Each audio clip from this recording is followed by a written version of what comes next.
everyone, this is going to be an abbreviated video. I have the new Prada palettes as I posted on Instagram, but they are available online right now on Prada.com.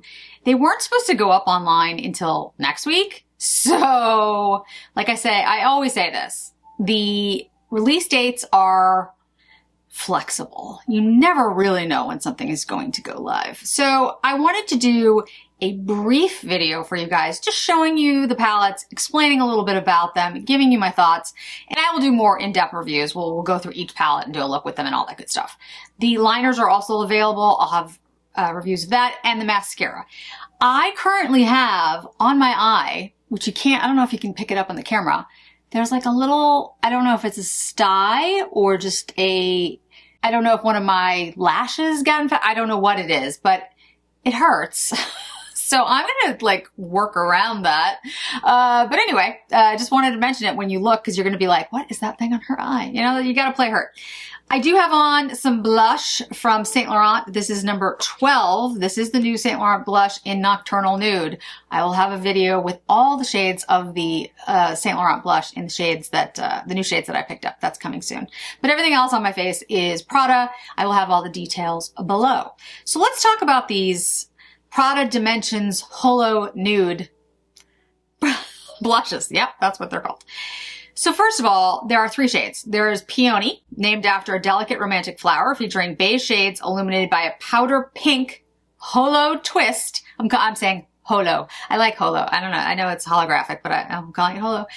Pansy, named for the large flowered hybrid plant with neutral coral and peach tones, creating a luminous and sophisticated look highlighted by a begonia holo twist. And then Primula, thank you to everyone who explained what Primula was, named for the herbaceous flowering plant, experienced deep tones ranging from a vivid terracotta to a rich reddish deep brown, contrasted by an aqua. I kind of love the aqua, a holo twist. So of the 3, I think you can already tell the Primula is the deepest. The Pansy has the warmest, the corals and the peach. And then the Peony has the, I'd say the coolest, you know, the pinkest look, if you want to call it that. I don't think any of these is super pink. They're all, I mean, in their own way, they are all neutral. So I give them that. They are refillable. I don't know whether that means that they are not limited edition. It doesn't say they are limited edition. So I'm going to assume it means that these will be part of the permanent collection, which is always a bad idea to assume anything, but we're going to go with that for now. There's a soft matte, a satin, and then a duo-toned holographic. That's what's in these. So 4 shade, 3 dynamic finishes. There's a bunch of different ways to talk about like how these should be used. And there are patterns that go with the eyeshadows on the site. The Peony, the Pansy, and the Primula. Or Primula. I think it's Primula.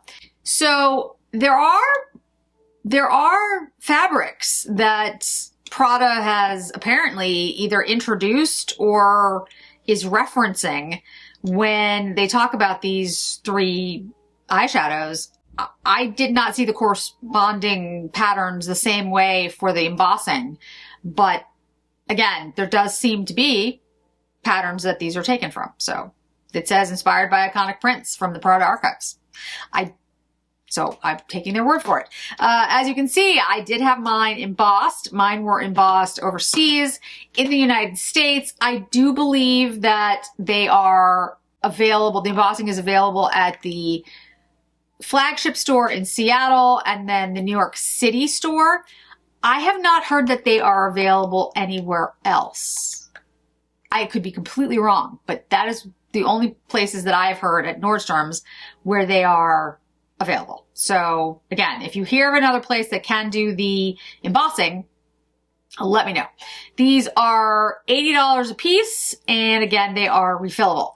So today I'm going to use the Peony on my eyes. Again, this is the, I'm going to say it's probably the lightest. You'll have swatches that will go up when I was talking about all 3 eyeshadows. I will have looks with each one of these. I will make sure you get to see them, whether it's in a post or if it's in Instagram or somewhere. And if you have any questions, certainly let me know.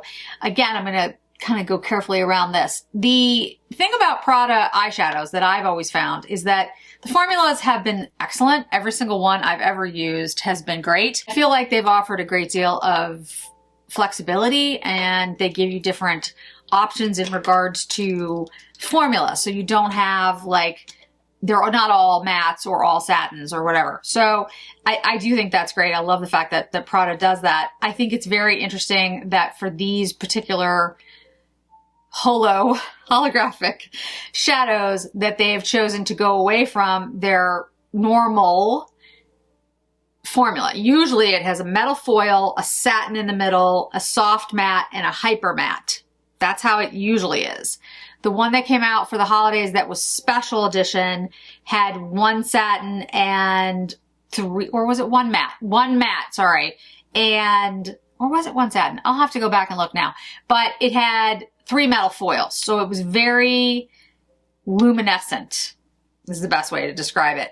And again, this one is going to have 2 satins, a soft matte, and a holographic. So they're mixing up the types of formulas that are included in these palettes. And I personally think that's a great way to do this, because, you know, you want to have palettes that will be interesting to everyone. Not everybody wants the holographic. Not everybody wants the really shiny, shimmery shades. Some people want just the satins. You get the idea. So this is, I think it's excellent that Prada's doing this. All right, so we're going to start with these are the satin shades and the soft matte shade and the holographic shade. I'm going to use what I would consider to be the most skin-like shade first. So here's the shade here that I'm going to start with. Again, this is not going to be a tutorial, but I want you to see how the formula is. Now these are satins, so they're not mattes, these two. There's more satins in here than anything else. Whereas the one that came out for the holidays was more of that metallic. Then we're going to take the soft matte, which on me is pretty much the exact same color of my skin. Maybe a little bit warmer, a little bit yellower. It's a great soft matte. It blends right in. The formula is excellent. So really, you know, the formulation of these, Prada did a great job. Now I'm going to take the shade that is considered the deeper shade in this palette. Again, I don't think this is a particularly deep shade. This one, Peony, is for folks that like a very light look. If you're looking for the deepest one, I would definitely go with the Primula. All right, so we're going to go with the deepest shade here, which is the middle shade. And I'm going to pop that on the outer corner just to give it some depth here. And then run that through a little above my crease. All right, now we're going to take the duochrome shade. Now, when I use things that are duochromes, anything like a duochrome, I tend to use my fingers, and I'm going to be careful of that little, whatever that thing is on my eye, hoping it's just like a sty or something that will go away, but who knows. So that is the full look with the 4 shades. It is very light. Like it is the lightest of the light. It's beige with like a powder pink kind of holographic look. But again, I'm just using the deepest shade in here, and this is, like I said, the deepest shade to line the outer corner. I'm gonna do the same on the top, but again, I'm not gonna use a liner today, a regular liner, because of whatever that thing is. But it is really pretty. It's just very soft. It's a very soft, romantic look. It's a very soft, romantic look. Again, it's very pretty, but I wouldn't say like this is something that stands out as much as, say, the holographic shade in the Primula, which you'll see. I'll go through it again when we talk about the different shades. But I have to give it to Prada, because they've come out with, so they're calling them the that's what I'm going with, guys. It just makes me happy to say the word holo nude shades, Peony, Pansy, and Primula. again, Peony is the one I have on. We've got beige shades, so very much, you know, a very light, soft, romantic look, beige.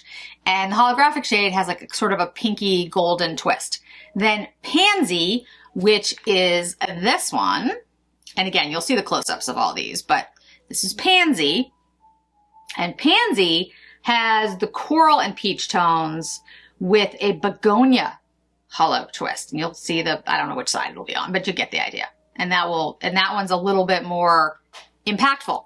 And then last but not least, you have Primula, which is much deeper. And you have the deeper tones, and you're going to have a begonia holo twist. I mean, aqua holo twist. So there's like a reddish deep brown. But the holographic shade in here is the most unique. So if you're looking at all of these and you're like, well, they're all, you know, nudes, naturals, I don't really need them. That's true. But let's all be honest. Those are the shades that sell well. And there's a lot of people out there, and including myself, that we want an expensive, you know, shishi, bougie compact, but we don't want shades that we're not going to use. We want a neutral palette. And that's what these are. And Prada knows that. So you can't fault Prada for a good business decision. An artistic decision is a different thing. But to cover the artistic decision, I like the fact that they have a soft matte, 2 satins, and a holographic shade in here, mixing it up from what they do in the line that was first launched, which again had the soft matte, hyper matte, the metallic, and the satin. And then of course, the special holiday launch that had the 3 metallics. So I'm actually very happy with these, and I think they're worth the $80. Now, worth $80, again, that is so up to the individual, and it's going to be up to all of you guys to decide with your pocketbooks, like everything, whether you think it's worth it, whether you want to buy these. But I will tell you, from a former makeup artist perspective, from an artist perspective, from a business perspective, I think Prada did a really good job. The packaging is beautiful. The fact that they can do the embossing is lovely. I really do wish they would be clearer about the embossing. That's a little annoying to me. You know, but that's a nitpicky thing. Let me put on a little bit of mascara so you can see what the look finish is like with mascara on, because mascara does make a difference. Also, I want to mention what I'm wearing today, perfume. This is the Infusion Diamante perfume by Prada. Prada has this Infusion line. There's almond, which this is, vanilla, iris, which I all own. They're all fantastic. But then they also have one that came out last year. I think it was ginger. I did not like the ginger. Now there's rhubarb. I need to go into Sephora to try it. I have not tried it yet, so I'll have something for you up soon. But I do want to say, Sephora sale is coming at the beginning of April. If you like a lighter, what's the word, like almost ethereal feeling perfume, an infusion of any of the scents that I mentioned, especially in my opinion, the iris, the almond, and the vanilla, you should get your nose on these. They are excellent, and nobody ever talks about them. Well, I shouldn't say nobody. I rarely hear anyone talk about them. It's an excellent line from Prada. Like, it's really good. I see the Prada, you know, the ones with the triangle, the Prada triangle, and those are lovely. They have sort of like a candy. I think they're called candy or something like that. I have them. Oh, I have so many perfumes. And it's a lovely scent. I actually really like it. But these are elegant and sophisticated.